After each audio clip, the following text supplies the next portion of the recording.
दोस्तों, आज हम बात कर रहे हैं एक ऐसे देश की जो आकार में भले ही छोटा हो, लेकिन संस्कृति, प्रकृति और अध्यात्म में बहुत बड़ा है। ये देश है नेपाल। नेपाल भारत और चीन के बीच बसा एक लैंडलॉक देश है। इसकी सीमाएं उत्तर में तिब्बत और बाकी तीन और भारत से लगती है। लेकिन इस छोटे से भूभाग में प्रकृति का एक ऐसा खजाना छुपा है जो पूरी दुनिया को आकर्षित करता है। नेपाल को हिमालयों की भूमि कहा जाता है क्योंकि विश्व की सबसे ऊंची पर्वत श्रृंखला हिमालय यहीं से होकर गुजरती है और सबसे ऊंचा पर्वत यानी माउंट एवरेस्ट भी इसी जगह पर है जो 8,848 मीटर ऊंचा है, वो भी नेपाल की धरती पर ही है। यहाँ कुल 8 पर्वत ऐसे हैं जो दुनिया के 10 सबसे ऊंचे पहाड़ों में गिने जाते हैं। शेरपा, याक, हिमनद, ग्लेशियर, हर मोड़ पर पहाड़ों की कहानियां बसी हुई हैं। नेपाल की राजधानी है काठमांडू, जो देश की सबसे बड़ी आबादी वाला शहर है।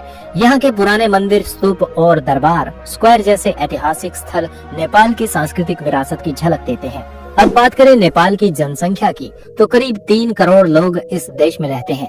यहाँ की मुख्य भाषा नेपाली है, लेकिन हिंदी, मैथिली, भोजपुरी, थारू और अंग्रेजी भी यहाँ के लोग काफी जानते हैं। धर्म की बात करें तो नेपाल कभी दुनिया का एकमात्र हिंदू राष्ट्र हुआ करता था। आज भी यहाँ करीब 80% लोग हिंदू धर्म में आस्था रखते हैं। वैसे तो भारत में भी 80% से ज्यादा लोग हिंदू धर्म में विश्वास रखते हैं, लेकिन नेपाल एक सेल्फ डिक्लेयर्ड हिंदू कंट्री है।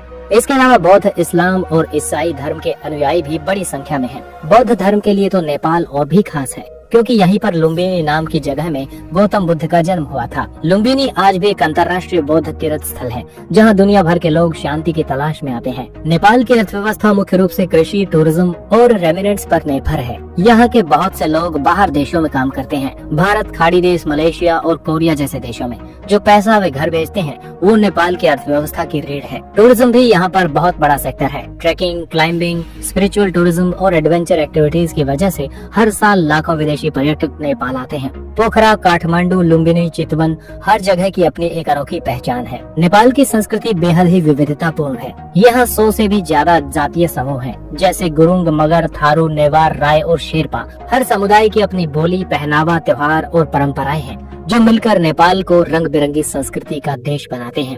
अब बात करते हैं प्रशासनिक ढांचे की।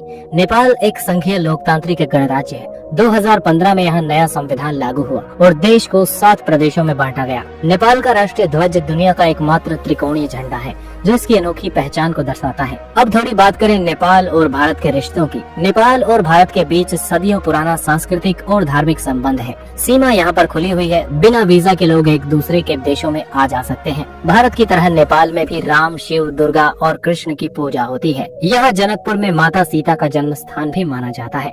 लेकिन हाँ, कभी कभी राजनीति में तनाव भी आ जाता है, जैसे सीमाओं को लेकर या चीन के साथ संबंधों को लेकर।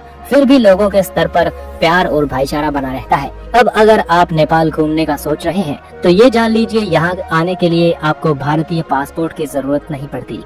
बस एक वैध आईडी कार्ड लेकर आप बस या ट्रेन या फ्लाइट से नेपाल पहुंच सकते हैं। आप काठमांडू के मंदिर देख सकते हैं, पोखरा की झीलों में नाव चला सकते हैं, लुम्बिनी की शांति महसूस कर सकते हैं या फिर चितवन के जंगलों में राइनो देख सकते हैं। नेपाल एक ऐसी जगह है जहां प्रकृति बोलती है, जहां संस्कृति सांस लेती है और जहां आत्मा को सुकून मिलता है। तो अगली बार छुट्टी का मन बने, भीड़ भाड़ से दूर जाना चाहें तो नेपाल जरूर आइए। यहाँ पहाड़ों के बीच आप खुद से मुलाकात करेंगे।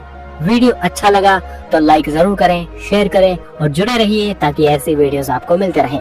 Thanks for watching. जुड़े रहिए एक्सप्लोर YRS के साथ।